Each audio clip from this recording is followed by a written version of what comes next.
Ada dua cara yang bisa dilakukan oleh manusia untuk berusaha membenahi kalbunya apabila terjerat oleh suatu kecenderungan yang berlebihan. Ghulu namanya. Sayang berlebih, benci berlebih. Keduanya yang berlebih itu tak ada yang elok. So kalau cinta berlebihan, buta pula mata dibuatnya. Hubbuka li syai'in yu'mik. Cinta engkau kepada sesuatu bisa membutakanmu. Itu fakta. Makanya kalau orang lah sayang, ba'ana kecewa, keburuk, rancak jadinya tu. Nah begitu. Jadi karena itu di dalam Islam diberikan batasan-batasan manusia jangan jatuh kepada ghulu, kepada berlebih-lebihan. Itu kan peringatan Nabi. Naha anil ghulu. Jangan berlebih-lebihan. Satu. Ya, bagaimana supaya jangan jatuh kepada yang seperti itu? Yang pertama adalah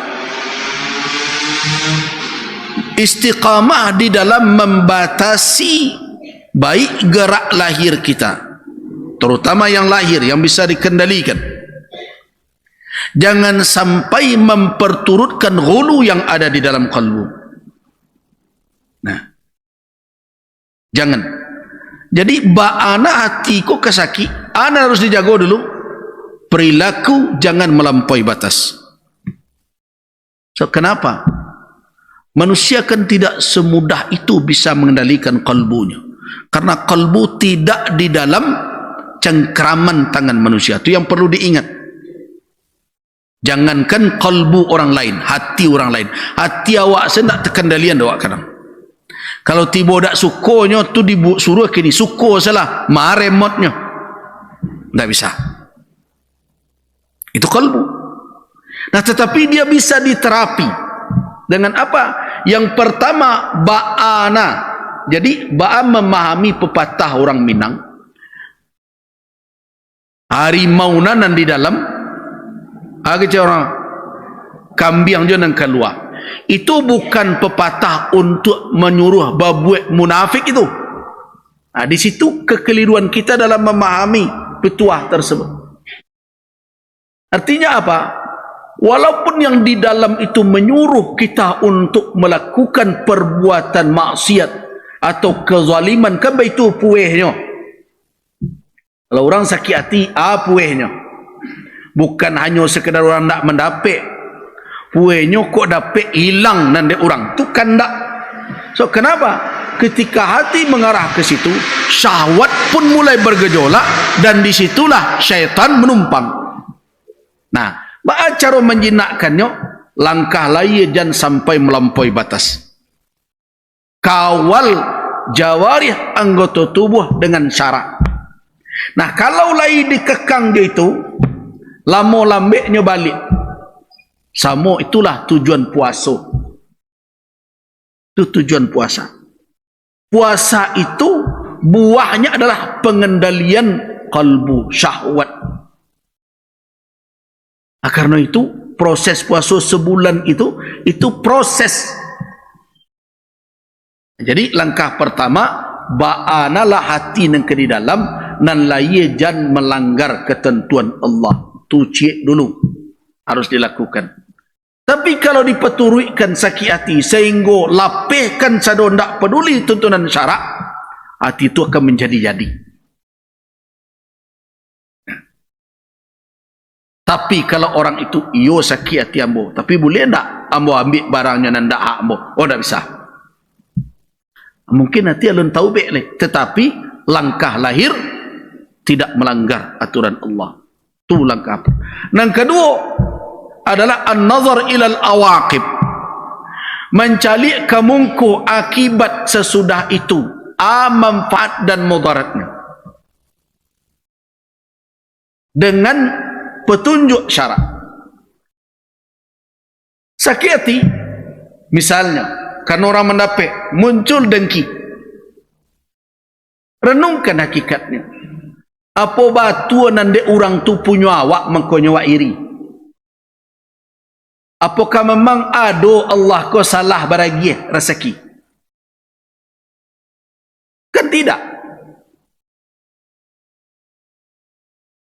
Apunan kau untuk awak, indak ke dia orang. Dan untuk orang, indak ke dia awak. Jatah surang-surang maktublah tertulis. Itu makanya Nabi SAW memperingatkan, ajmilu fit talabi. Berperilaku baiklah, indahlah di dalam menuntut atau mencari sesuatu. Kenapa?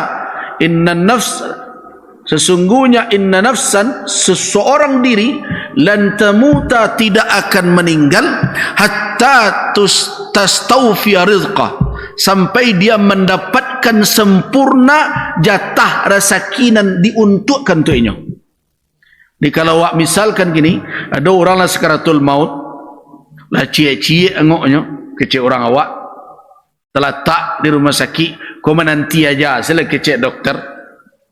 Tapi ternyata rezekinya kau umpama 100 juta, nang ketangannya baru 90 juta 99 ribu. Berarti tinggal itu 1000 rupiah. Alun kainyo nan 1000 tu lu mati gini lah tu. Nah terus apa? Jadi orang beriman akan melihat akibat dan hakikat. Nah kalau begitu kita melihat, muncul nanti pertanyaan untuk ambo sekiati. Tuan terima jatahnya, nang kedapek dan bawa jatah ambo pula, redamlah dia. Begitu juga, apa yang menjadi faktor penyebab? Kembalikan kepada hakikat ilahiyah dan lihat pandangan ke depan anan wak dapek. Nah, orang yang mempertahankan sakit hati selamanya, apa yang dia buat letih bukan orang yang dibencinya. Kadang orang dibenci itu tak peduli jawab lah. Inilah hidup sanang. Bak kecil orang kereta api dan mendaki, angok awak dan sasak, dan kereta api dah sasak angoknya dah. Artinya apa? Agunonyo dakju akan berpengaruh kepadanya karena sesuatu telah maktub, telah tertulis.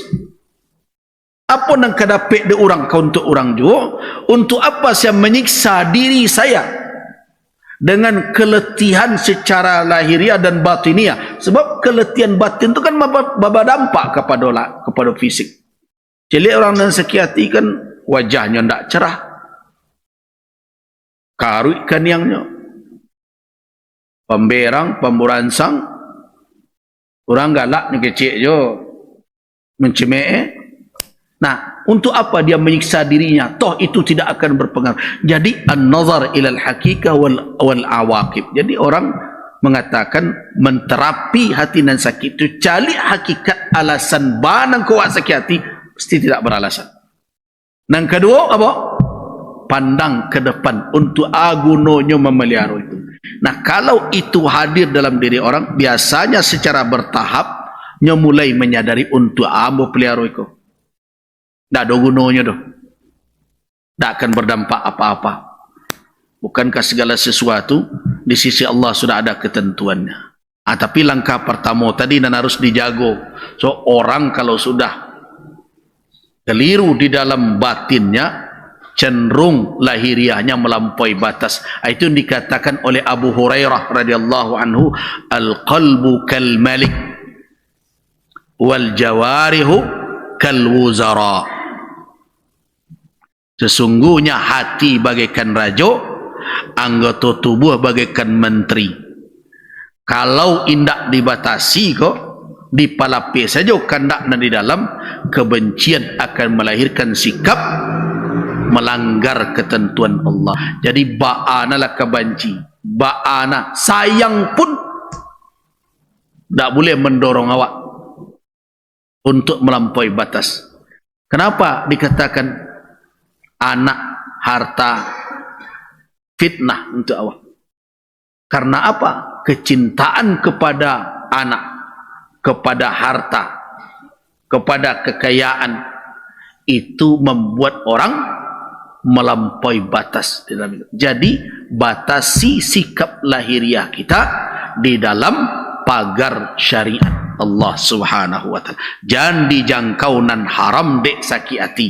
Sebagaimana jan pulo ditampuh nan haram dek karena sayang.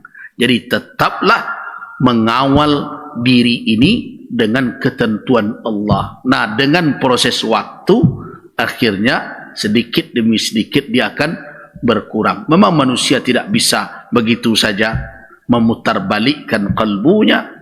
Nah, tentu jangan lupa berdoa kepada Allah Subhanahu wa taala.